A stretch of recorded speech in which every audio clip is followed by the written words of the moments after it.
Live yet, but you are now. Live yet.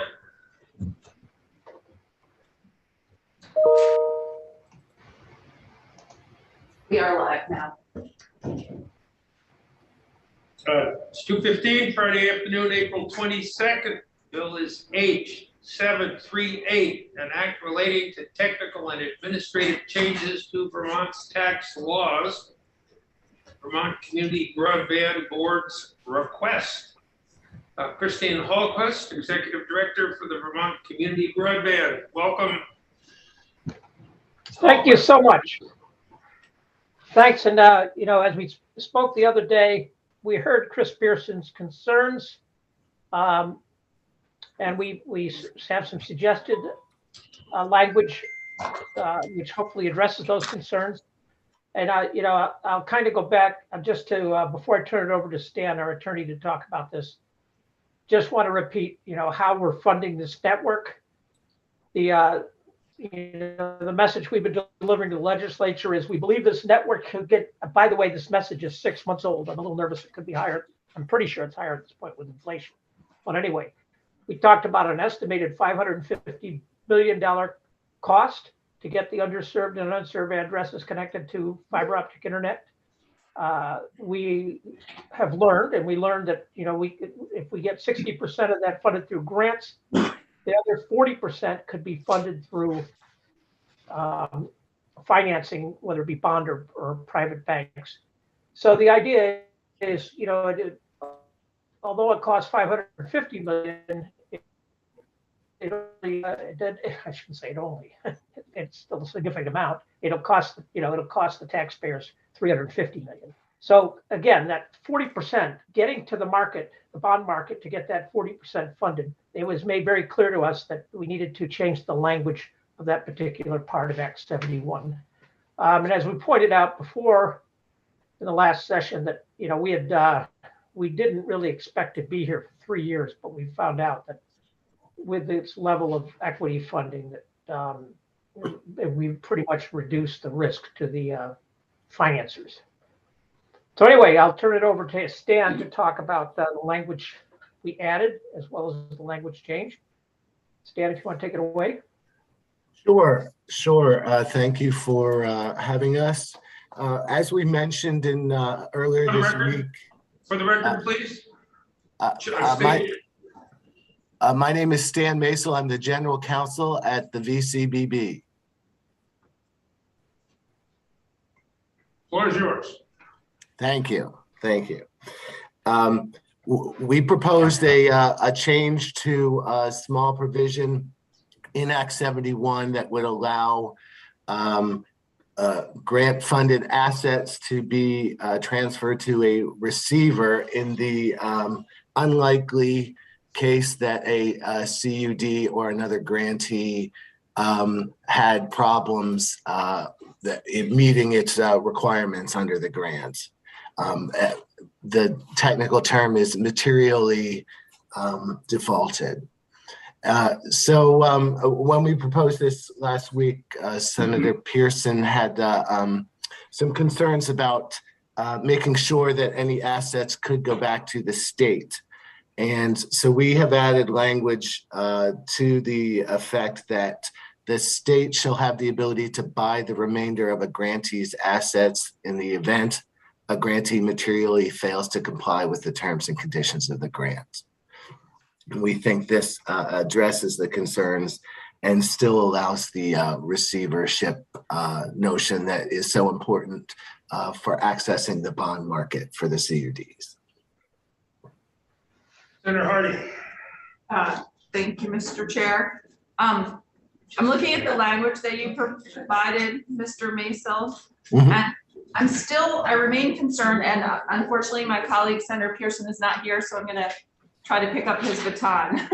But I remain concerned because one of the goals that we were trying to address last year was that a CUD is a grantee of the state and they need to comply with the terms and conditions of a grant. And Right. Now it's sort of gotten kind of enmeshed with the terms and conditions of a bond.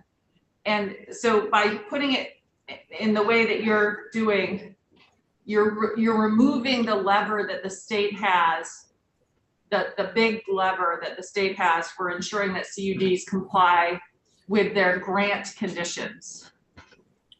Because we have had bad experiences in the past with telecom grants that have not gone well and have wasted taxpayer money. So that was the problem we were trying to head off. So by saying that the state could buy it, that's basically putting a lot of financial obligation on the state if a grantee fails to comply with the terms of the grant. Yeah, well, you can't get the network for free, that it gets down to the point that you've got private money being invested. And that was the reason we believed we could get every Vermonter connected. If we don't go for private financing, then we're not going to be able to, we're not going to be able to say to the Vermonters, we're going to get you all connected. It's, we have a plan, and the plan is a very effective plan to get every Vermonter connected. But the risk, you've got to address risk of failure in these situations. So, there's still some investment portion of this that you couldn't just turn the network over to the state without paying those folks off.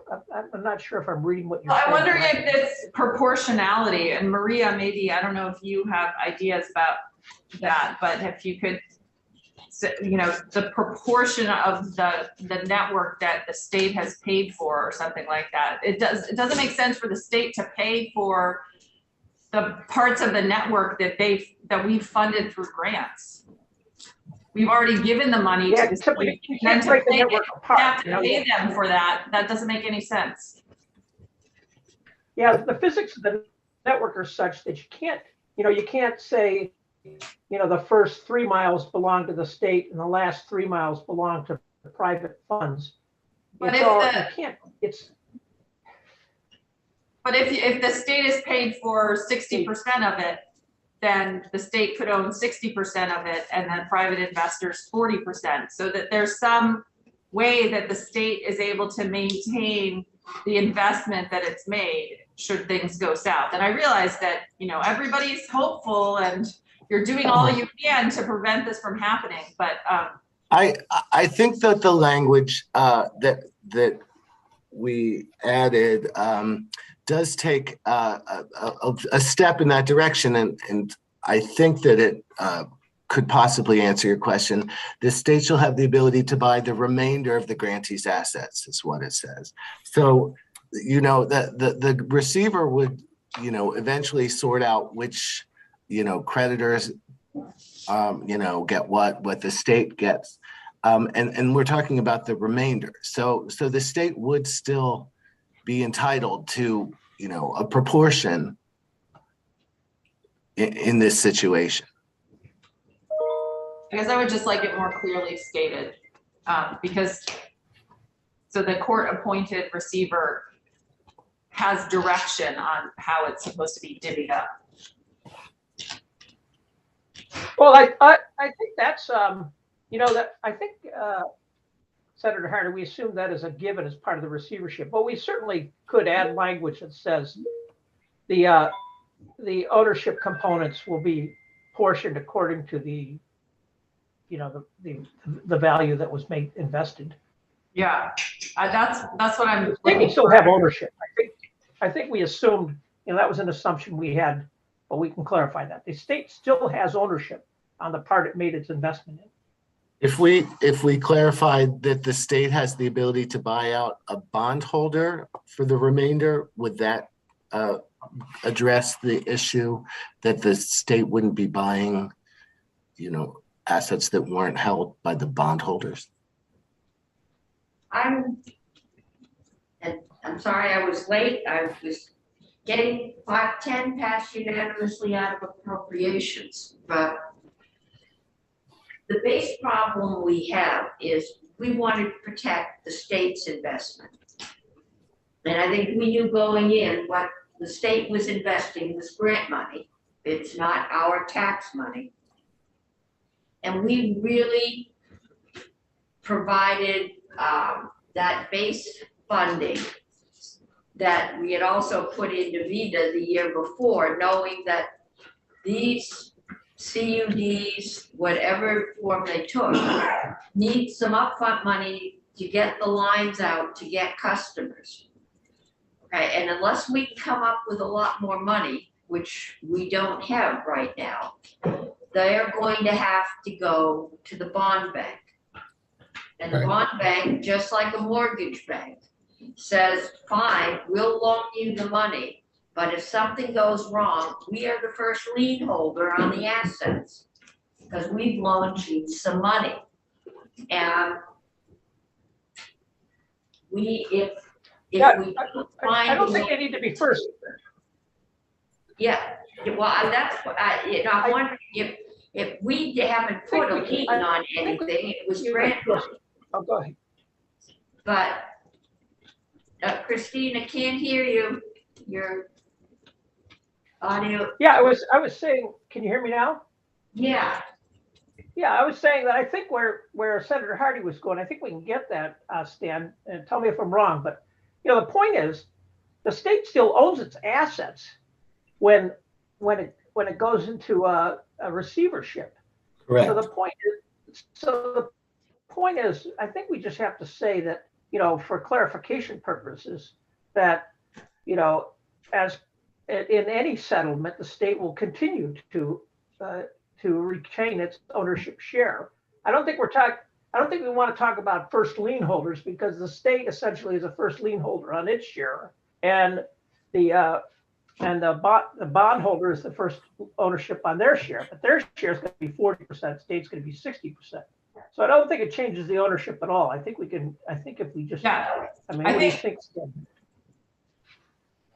all right, but what I'm trying to figure out is, we are nervous that something might happen as it did with Burlington Telecom. It ran into financial trouble and it got sold out. But Yeah, they could have. So, the interesting thing, I should tell you, I was just to reveal, I was on supporting the group that was trying to turn it into a cooperative, and the Burlington voters ultimately made their decision. Right? They decided our cooperative side, we could only come up with 18 million, but they got 33.5 million through shirts. So I don't think that was a failure in civil discourse. It was it's actually what the one member of this government committee decided. is very concerned about that. To me, the problem is if we don't resolve this issue, then the bond market isn't going to loan any money, and we are not going to end up with a broadband system unless we can come up with the cash. And we may turn out to be our own worst enemy. I think that they were close on language, actually. I thought Yeah. we had language. Well, they proposed language here, but then the proportionality issue I brought up about the state versus the bondholder, and I think Stan had some suggestions, and I guess I just want to hear from Maria what you think of the suggested change. First of all, of the language that they proposed in the first place, and then the suggested change in response to my concern. Yes, certainly. Maria Royal with Legislative Council. And I think you're actually very close. Stan was nice enough to send me the draft earlier today, so I did review it.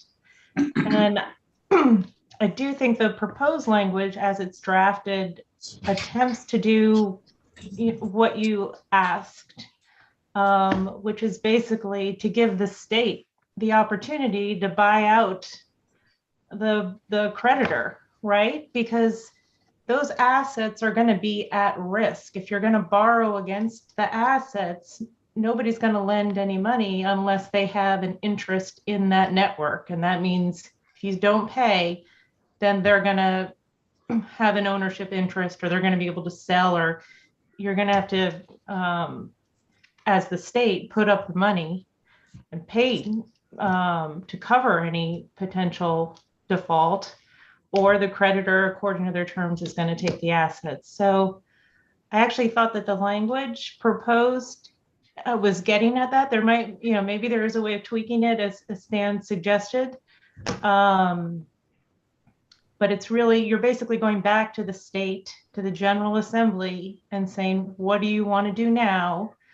You have a provider that is at risk of default, and do you want to cover their debt payments so that the network remains all public property?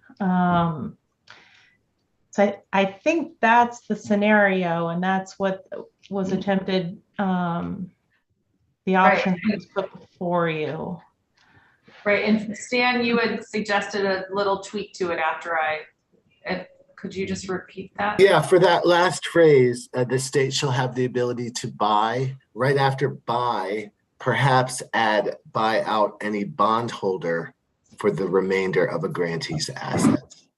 Okay, So that it focuses only on the bond issues and not what the state has already. Paying off the bond. Yeah. Okay, I'm fine with that if that works. Committee. Well, what we need. Maria, can you draw up an amendment to this? And get us a copy, and then Representative Briglin is here. So we can go listen to his proposal, and then hopefully, well, no, we are gonna be ready to take this out. But if that's what we're agreed to, then if you get that done, we can vote that on to miscellaneous tax when we're ready. It'll probably Sure. be just one. Sure, just one question. I just, did you want to say to buy out the bondholder or creditor? The remainder of the, Yeah, that would probably. Yeah. so it could be any, not necessarily, okay. be I the think that makes sense. Okay, great. Yep, I've got that. So I will, if you want to move on to. My auditor is frowning. Just have a question, just to make sure I understand what it is that we're proposing to do. The object of this is to make sure that we have a deal that an outside bondholder would be willing to buy into, because they believe that they can collect, if you will, any loss that they suffer. So let's assume that there's a loss. Let's assume that this entity goes bankrupt, and there's property there that the state may wish to acquire. And I gather what we're saying is that we got the right to buy out the interests of the bondholder. But do we have do we have an obligation to do it? And two, to buy it out at what price? Is it solely at the price that the bondholder wants to charge? Or is there, quote, fair market value, or is there cost? What determines how we buy it back if we have this right?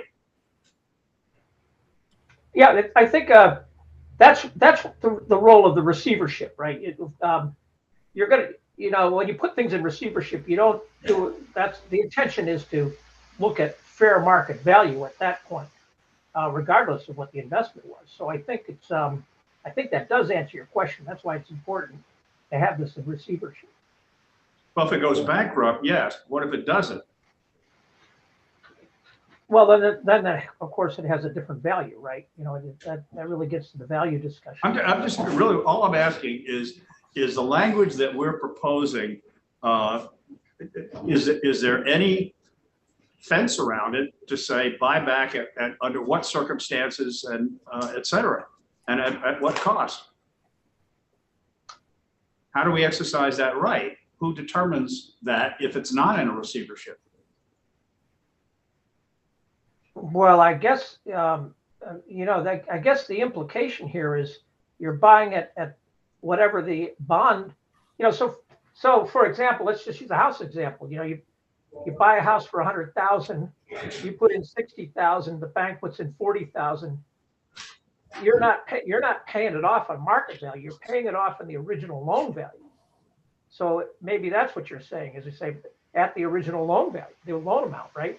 I'm not sure. That's the problem. I'm not sure what we're agreeing to. I think that it would be in a receivership situation based on the first part of the clause that it goes to a court-appointed receiver if the grantee materially fails to comply, and then that's when the buyout could happen. So I don't think there would be any other situations than that. And we solely elect whether or not to exercise our right, I assume? We have the ability, so yes. We don't have it's not a requirement. It's up to the state. And Maria, do you think we should be comfortable with that in terms of the protection of the state?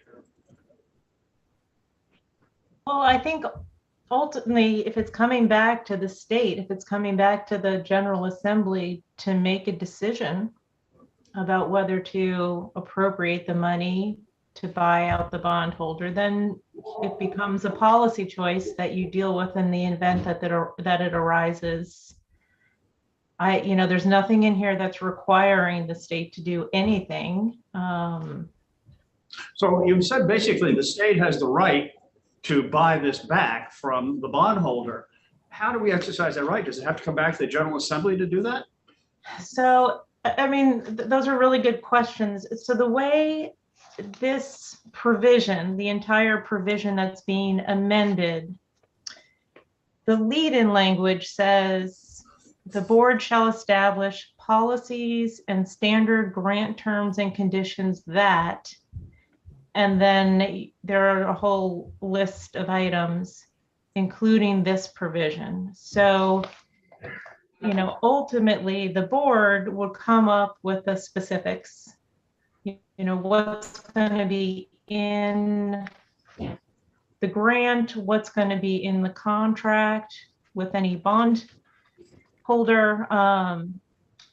I think this would just be another provision in that financing contract that would say if the CUD or the provider is in default or at risk of being in default, before the contract is terminated, before the lender can take ownership of the assets, there's going to be an opportunity for the state to step in. So I can, if you want, I'm happy to work with Stan and Christine and be more specific. For example, if you want to say that, there's notice provided to the legislature if there's risk of default, and that the General Assembly, this buyout is subject to approval by the General Assembly, or maybe something more specific like that.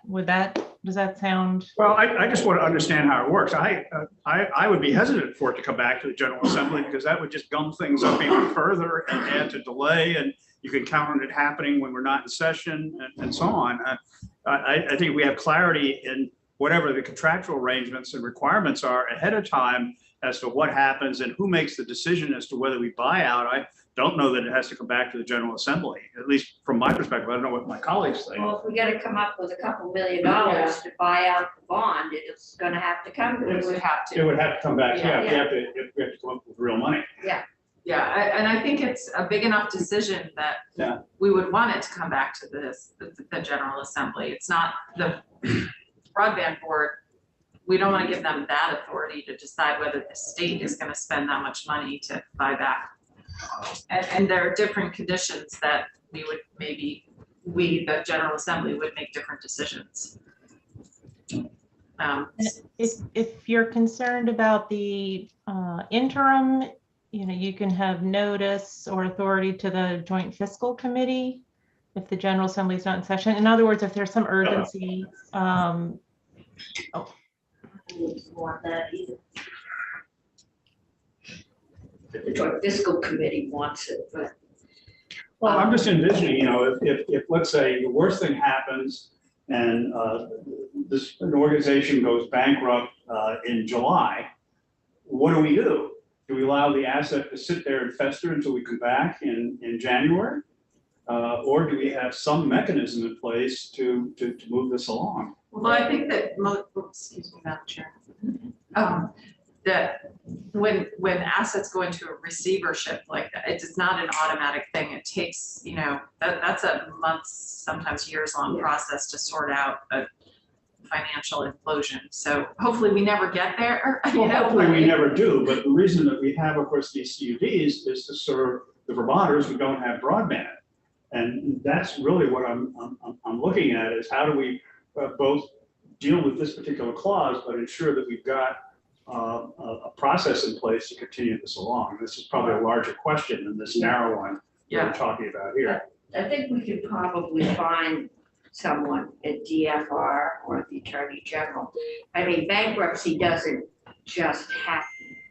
And if you go to bankruptcy, they do have to do things like require that you keep providing a service while they thrash out the problems. I think, Christine, have we got any oversight?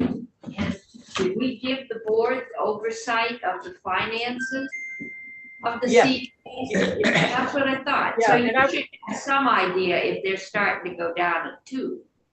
Yeah, we're actually putting that in the grant requirements. I think that's where we get into the details around reporting, but yes, we are clearly putting some requirements. We're going, the whole public is going to have monthly reporting on the progress. So it's, you know, it's going to be very visible, the financial performance of these CUDs. I would also add, I think that my question, you know, again, I'm not an expert here, but is there a role for the Joint Fiscal Committee to play in this as well? I think that would take some, I mean, Joint Fiscal's actual charge pretty limited, and it doesn't usually, you know, it doesn't move millions of dollars. It's allowed to move between funds a certain amount, and the emergency board can move funds, but anything of any significant size, and it's a percentage of the budget, has to come back to the General Assembly. And we can talk, it would probably be the Joint Fiscal Office about the role of the committee. I know there's been pushes to expand it, and it has been pushed back on by the committee itself. So I wouldn't look to them. If you want to do something, you could probably look at the emergency board, which would also put the governor and the administration in the mix. Okay. This might very well be an emergency. But I don't know, Maria, maybe you can ask around. I can. I know that. Bankruptcy and. Sure. I'm sure there is a standard procedure out there somewhere. Yes. And one of the things I'll ask around, but one option might be to allow, whether it's the Joint Fiscal Committee or the Emergency Board, give them the authority to cover the debt service if the General Assembly, while the General Assembly is not in session. In other words, if there's any real risk of final action being taken and you don't have the opportunity for the legislature, you haven't convened, something along those lines, where you then have active involvement by at least a legislative committee. And I know we've done that before. Yeah, if you could run that by Joint Fiscal Office and get some feedback, that might, or find out where we've done it before. Okay. That would be helpful. Okay, but we're pretty much agreed that we are going to go along with the language that says that the state will have the opportunity to buy out the bond, you know, the loss of the bondholders. Is there any reason why the state assume, we could assume the debt obligation. We could pay the Yeah, debt. I assume that as well. I think we should, you're kind of reading my mind. I would think that would be the first step. Yeah, because, I mean, it would depend on what the bond was for, and if they were 1 mile from finishing the project, I don't know that we'd wanna. We just need some flexibility, depending on each, and hope we never have to use it. You have, with the VITA loans, you did appropriate money for loan loss reserves. There you go. I don't know that you want to. Yeah, but I'm trying to remember when VITA was in, we gave them 100 million and they've loaned out 40 or 60. So a good amount of that money was loaned out before we got all this federal money, but. Oh, no, yeah. No, I Yeah. just mean as a, Yeah, if you actually wanted to give the board authority to set aside some money, yeah. loan loss reserves to cover debt service or something. I am just brainstorming, really. Okay.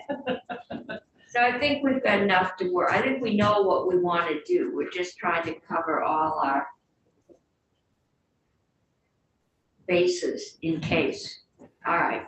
Okay, we'll work some more on this. Fair enough. Thank you.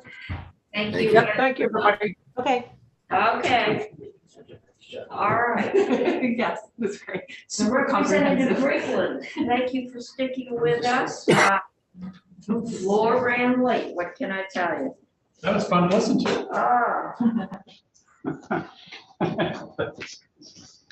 Okay, and I told the committee what you wanted to talk to us about. Sure.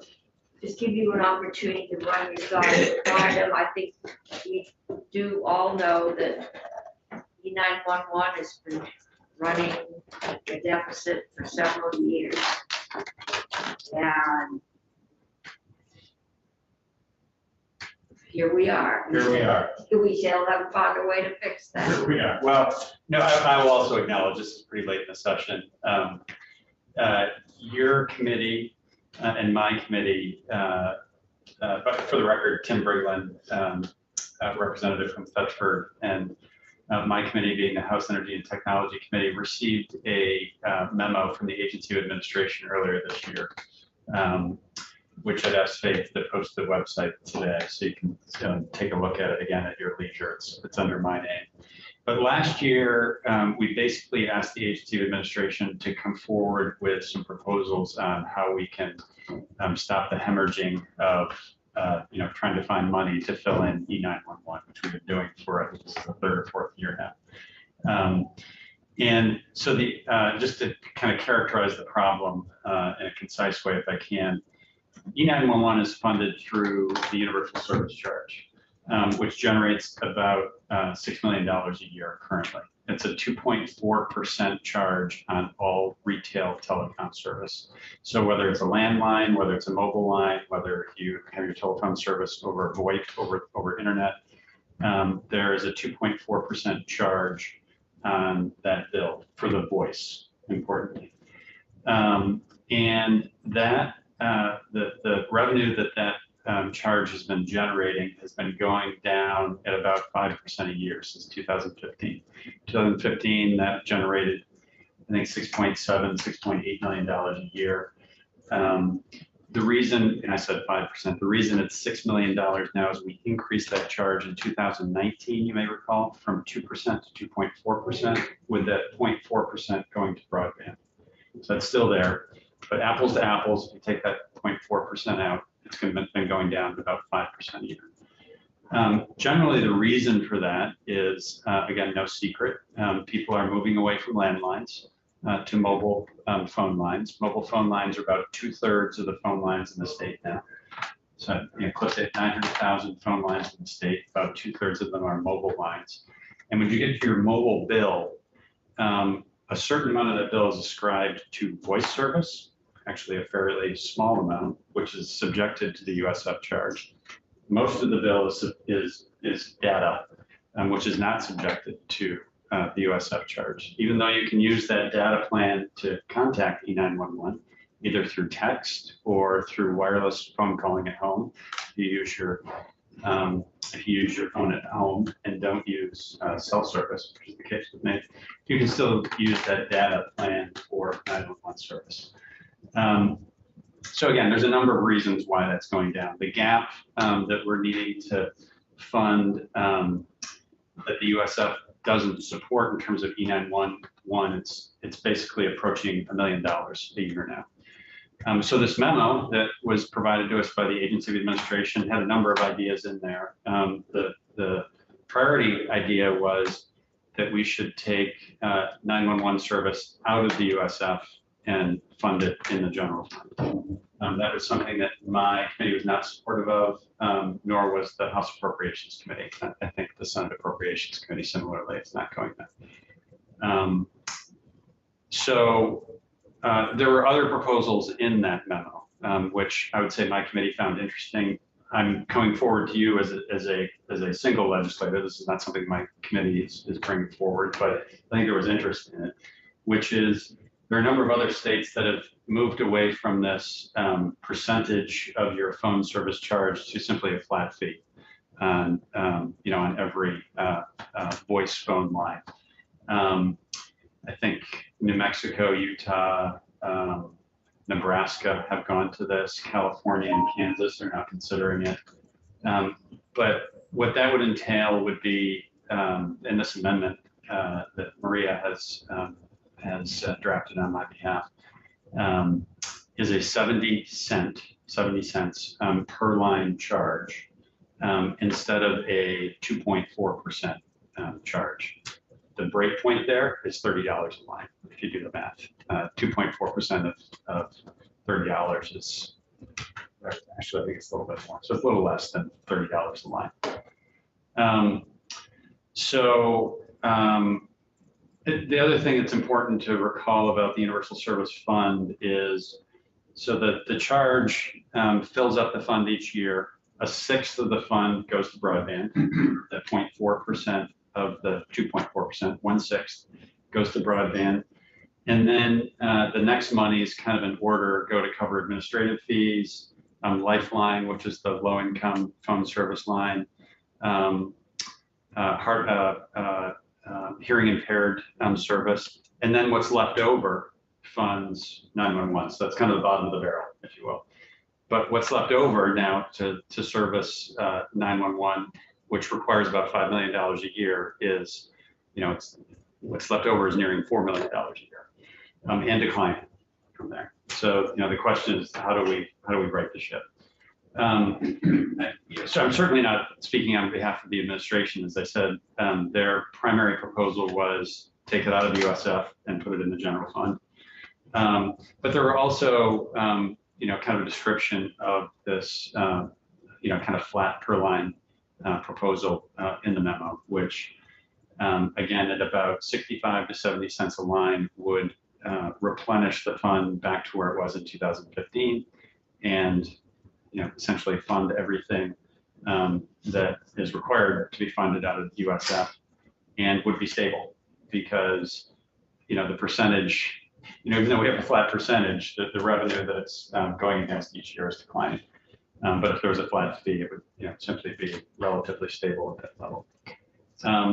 So that's the basic background on it. I'm trying to think if there's any other. Oh, there is one other detail just to kind of get into a little bit of the minutia of this. A few years ago, when we opened up the USF in discussion and increased the charge from 2 to 2.4%, we also subjected prepaid calling cards to the 2.4% charge. This amendment would not touch that. That would leave it at 2.4%. And obviously, because these cards are not phone lines, and it's hard to charge a flat per line fee against a card, which might be for $10 or $50 or whatever. So the 2.4% would stay intact on the calling cards, but other lines would be subjected to the per line fee. And again, as an aside, we heard some testimony from the mobile carriers, from Consolidated. I would say generally the landline carriers were in favor of this. I think the mobile carriers, because they're the majority of the phone lines, were more reticent to be supportive of it. Anyway, that's essentially the proposal. So, and we can go through the amendment again. It's posted on the site, and I can speak to it. I don't know if Maria is still here. But that's, it's essentially what this would do. Questions, committee, I've got Senator Bray and then Senator Siraki. Senator Brickland, so the question in terms of setting that fee, how long do you think are you thinking the 70 cents per instance will be enough for the foreseeable future, or are we going to need to? I'm just wondering if it should be any higher in order to ensure that it doesn't need to be boosted in 2 years. Right. That kind of thing. So a couple things on that. There are some states when they have imposed this fee that literally look at it every year. They look at it kind of I would say backwards, but in a converse way, in that they assess what the needs are for the fund, and then they said, okay, this year the per line fee is going to be 63 cents. Next year, it's I'm not proposing that. I think that would be a pretty heavy lift in this body. So that the amount of funding that is currently needed to support everything that's funded out of USF is, I'm going to say $6.7 to $7 million, roughly in that range. A 65-cent fee would cover that probably pretty comfortably. A 70-cent fee, and I'm looking at the agency administration memo, would raise about $7.4 million. I think this could be 65 cents and, roughly cover what our current needs are. Then, potentially the legislature and a fee bill in the future would revisit this and change it. But the 70-cent number I came up with was reflective of the agency administration numbers and would be sufficient to cover, I would guess, for the next few years. I mean, I'd love to see it be relatively stable for a while so that we don't have to tinker. Yeah. Thanks. Senator Siraki. So I understand the shortfall is $1 million. Right. What's the problem that causes? Well, what it causes is 911 has to show up at the appropriations committee every year to say, hey, we need more money out of the general fund, because that's essentially how we're funding that gap. And that's what we did this year. So it's, We're doing that pretty much every year. I think the shortfalls started in FY20. So we're at least in the 4th year of that now. I mean, I think there's different ways we have creatively covered that. I think, I believe during, when we had CRF funds, I think we tried to push some funds towards E911 to do some work there that was emergency related. But I think that there was also some budget shortfall that was supported to that as well. So I won't say it's all general fund. I think we may have done some equipment enhancement. Exactly. So we're essentially moving the deficit onto the ratepayers rather than the taxpayers.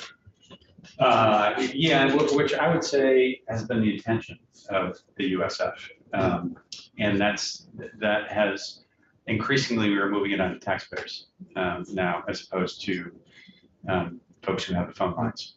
But I think the intention was, if you have a phone line, one of the services you're paying for is the ability to make an emergency call, whether it's through a landline, over the internet. So that's what I believe the intention is. Okay, Senator Hardy. Thank you. I'm just skimming through this memo. Is there a thing, I see the amount that the monthly charges would generate, but there's not a budget for E911 in here, is there? I don't think there is. And I looked back at that. It's about $5 million a year. It's about 5 million. And do they, I mean, knowing how we budget, is that budget covering all the needs? And because there's just been a number of times when E911 has come up and are, you know, that's the necessity of improving the technology, improving the coverage. And then I think there might be a relationship to the work that's happening now with the The safe net? yeah, I'm sorry, what? DSAPs, the regional call centers. Yes, and the state police call centers too. Is that what that means? Yes, exactly. And so I'm wondering if we're covering enough in that budget or if we're shortchanging it. And then my second question, which might lead to a higher fee if we want to cover more. And then my second question is, we could tie some kind of inflator to the fee so that we don't have to continue to look back to make sure that it's increasing. That might be a precedent we don't want to do. I don't know, but yeah. Well, on your first question, certainly Barb Neal should speak to that. Yeah. I'll call it my qualitative opinion on that is that we have really been constraining E911. I don't want to say starvation wages, but we have really constrained their budget. It has been flat for a number of years now, if not declining, certainly relative to inflation. So I guess my answer to your question, Senator, would be that we are underfunding E911 now, even at that kind of $5 million range. yeah, that was my assumption. And we will have Barb Neal in. We will, okay. You know, the COVID war, it seems like just yesterday she was here. But I guess it was over 2 years ago when you weren't on the committee. We're in the process of just finishing up a major upgrade in their equipment. Yeah. It will invite our favorite Montpelier resident in. This is one of his favorite topics. So far, I've managed to keep everybody out of the committee room, but that will end soon, I hope. But you know, to your second question, I'm not sure if I don't have a well-formed opinion on that. Yeah. In terms of, you know, if there should be an inflationary orientation. That's more your world. Yeah, I mean, it comes up with all these types of Yeah. things, appropriations, fees, et cetera. Well, I think part of the struggle is, you know, getting on a regular fee bill, you know, kind of orientation. Mhm. well, there hasn't been one. That's been part of the trouble. There hasn't been a fee bill. Well, and you know, maybe that fundamentally is one of the issues here. I'm looking at a slide that Barb had presented us, and you know, it says that the available money out of the Universal Service Fund for E911. So again, they're kind of at the bottom of the funnel. What's left is what they get, Yeah. and what's not there, they come to the legislature looking for. But the amount that's left at the bottom of the funnel has been declining at 7.5% a year since, you know, for the last 4 or 5 years. So they are, again, increasingly they're having to come here for additional revenue. And they do have to pay their employees. Anyway, you know, the idea of this is not to be necessarily a policy change, but it's to bring stability and predictability to what the funding is going to be, to move kind of out of the appropriations room and, you know, more have a predictable source here. And I think it also acknowledges that, you know, mobile telephony is, you know, obviously a bigger, more prominent part of our telephone services today, including data. I think data supports, you know, I'm not saying that we should open up. Send a text E911. So at any rate, that's, I think the proposal is pretty straightforward. And I will also acknowledge that it's very late in the session for this kind of thing, but I didn't want to let the session end without at least bringing the idea to your attention. So. No, I think that, you know, as I said, we did a lot of work on 911. I guess it was 3 years ago now. It hasn't come up, and I think they did get some ARPA funding. But yeah, there's been a lot of talk about redundant systems and, you know, wanting them to do more,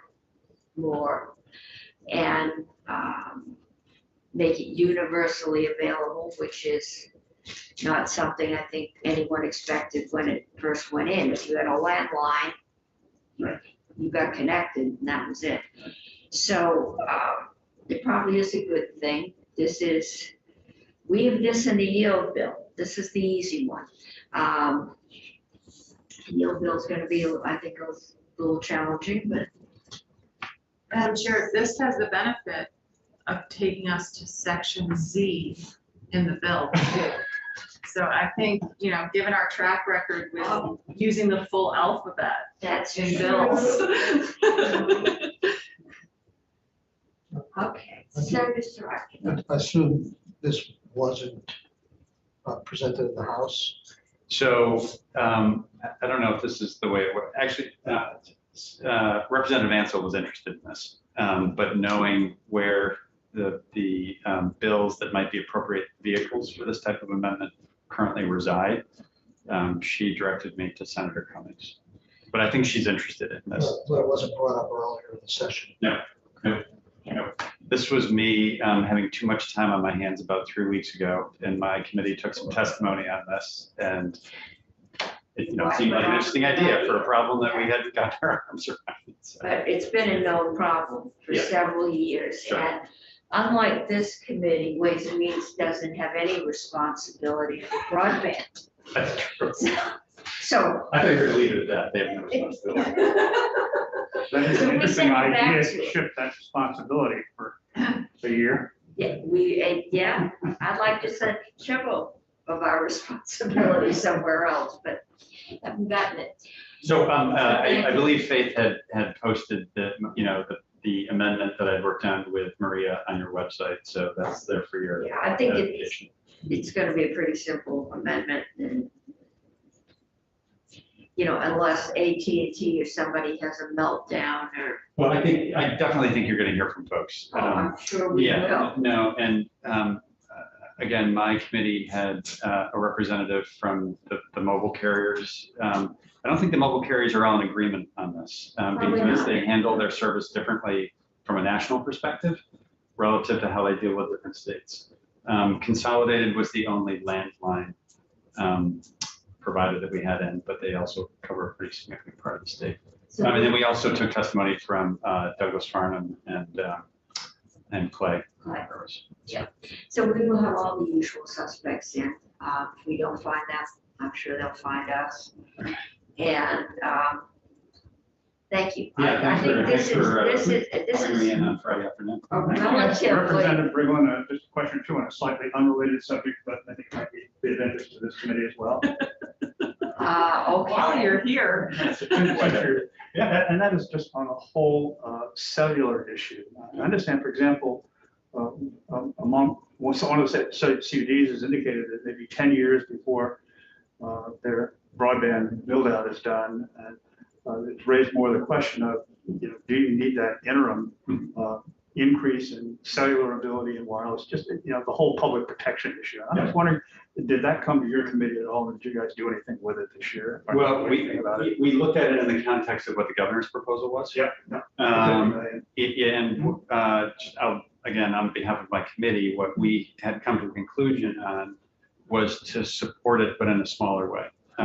We supported an appropriation of $20 million for infrastructure bill and $1.5 million for mapping.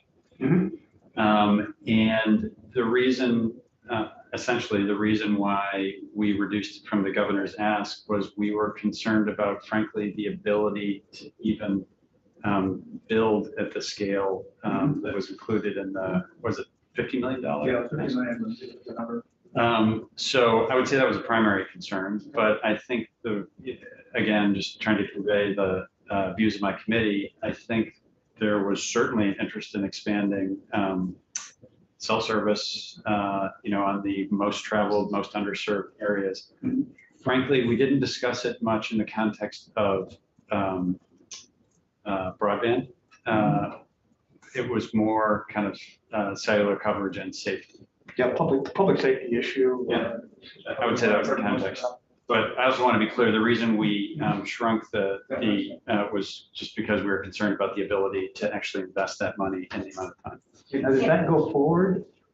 Well, it was certainly in the House budget. My It's understanding in is, the budget. That's why we haven't seen it. so I wasn't sure, well, you guys know better than I do. I wasn't sure that where that resided in the Senate budget. We haven't heard anything about it. Well, that's the whole thing. Brock asked me and I said, I haven't gotten any energy bill. So apparently it went into the budget, but because no bill ever came here and we never took anything up, we never knew enough to talk to our budget people, so. Well, the Appropriations Committee is a long way away. I know. Yes. But we can look it up. We talk to them about other things a lot. Okay, All right, well, thanks for your time. I think that- yeah. Have a good weekend. I mean, Thank you. too. Thanks. Well, it was sunny. Committee, 510 came out unanimously for appropriations. Mhm. I guess we were good children and stayed within our box. Wait, well, Oh, really? Woo! Yeah, and I think they just hustled me out because,